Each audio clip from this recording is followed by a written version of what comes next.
memang termasuk jarang terjadi, namun bukan berarti tidak bisa merusak hubungan pernikahan. Selingkuh balas dendam dilakukan karena telah. Saksikan dan dukung terus channel Kang Kumis, mengulas seputar problem rumah tangga, percintaan hingga masalah perselingkuhan. Assalamualaikum warahmatullahi wabarakatuh. Kembali lagi bersama saya Kang Kumis. Pada kesempatan kali ini Kang Kumis kembali bersama sahabat semua, tentunya masih di channel Kang Kumis, channel yang selalu membahas seputar kehidupan rumah tangga. Dan tidak lupa Kang Kumis mengucapkan selamat datang di channel Kang Kumis. Dan juga jangan lupa silahkan subscribe, like, dan komen di channel Kang Kumis agar sahabat semua tidak ketinggalan info-info terbarunya. Pada tulisan kali ini Kang Kumis ingin membahas mengenai 5 cara selingkuh bagi wanita. Sebetulnya perselingkuhan kita sudah memahami betul bahwa perselingkuhan adalah hal yang paling tidak disukai, ya. Namun kenapa ini tetap terjadi dan bahkan selalu ada cara-cara baru untuk melakukan perselingkuhan. Berikut adalah beberapa cara baru ketika wanita selingkuh. Perselingkuhan menjadi sebuah masalah serius yang kerap mengganggu hubungan percintaan. Bahkan pernikahan, perselingkuhan bisa membuat pasangan suami istri berpisah karena hal tersebut, ya. Lalu perselingkuhan apa saja sih atau cara apa saja yang sering dilakukan dan terjadi? Pertama adalah perselingkuhan fisik, ya. Perselingkuhan fisik memiliki arti seseorang berhubungan intim dengan orang lain di luar pernikahan. Perselingkuhan fisik yang umum terjadi ini memiliki tujuan memenuhi hasrat seksual dan emosional. Di sini ada beberapa alasan, mungkin karena pasangannya tidak mampu memenuhi hasrat seksualnya, ya, atau adanya kelainan seksual sehingga suami atau istri menuntut harus terus-menerus melakukan hubungan seksual. Ya, inilah kelainan. Nah, biasanya menjadi salah satu pemicu terjadinya perselingkuhan fisik, ya. Pria umumnya memandang perselingkuhan fisik hanya bertujuan untuk memenuhi kebutuhan fisik atau nafsu belaka.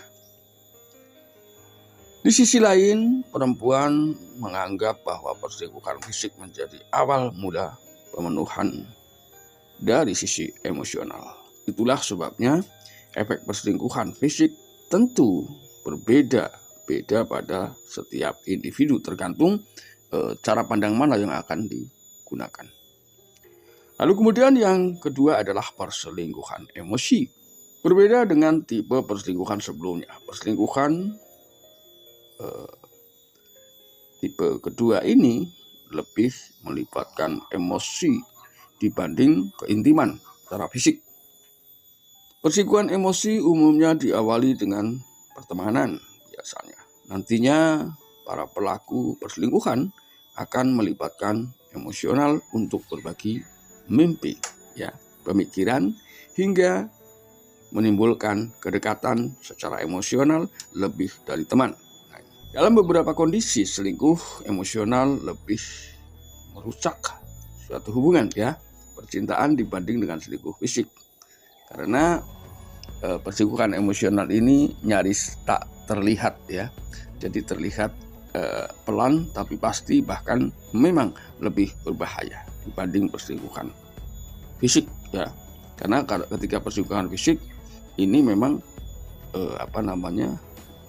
tanpa proses atau to the point, ya. Jadi kalau perselingkuhan emosional ini kan prosesnya seperti tidak selingkuh, atau bahkan ketika dituduh selingkuh pun tidak akan mengakui bahwa itu adalah awal dari sebuah perselingkuhan. Ini masalahnya, ya. Lalu yang ketiga adalah perselingkuhan yang dilakukan secara online. Ini juga tidak kalah bahayanya, ya. Sesuai namanya, perselingkuhan online terjadi melalui internet. Pelaku perselingkuhan melibatkan aplikasi kencan online atau media sosial untuk menggoda orang lain atau mencari pasangan baru. Perselingkuhan online umumnya sulit diketahui karena para pelaku berusaha melarang pasangannya untuk mengakses ponselnya, ya. Para pelaku beralasan ponsel termasuk ranah pribadi yang penuh dengan privasi, yang tidak boleh diakses oleh siapapun. Padahal mereka sedang mengelabui pasangan sendiri dan menyembunyikan perselingkuhannya di media sosial. Kemudian yang keempat adalah perselingkuhan pesan teks atau surat elektronik lah ya. Hampir sama dengan perselingkuhan online, perselingkuhan pesan teks juga dilakukan menggunakan ponsel ya. Mereka akan mengirimkan pesan-pesan atau gambar yang memiliki konteks seksual biasanya untuk menggoda orang lain dan mengajak bertemu. Perselingkuhan teks ini juga bisa dilakukan antar teman, rekan kerja ya. Mereka akan mengirimkan pesan-pesan sederhana seperti menanyakan kabar awalnya dan aktivitas sehari-hari untuk merebut hati dan perhatian satu sama lain. Perselingkuhan jenis ini juga sulit diungkap karena hanya bisa diakses melalui ponsel pelaku perselingkuhan itu sendiri. Lalu yang kelima adalah perselingkuhan balas dendam. Perselingkuhan balas dendam memang termasuk jarang terjadi, namun bukan berarti tidak bisa merusak hubungan pernikahan.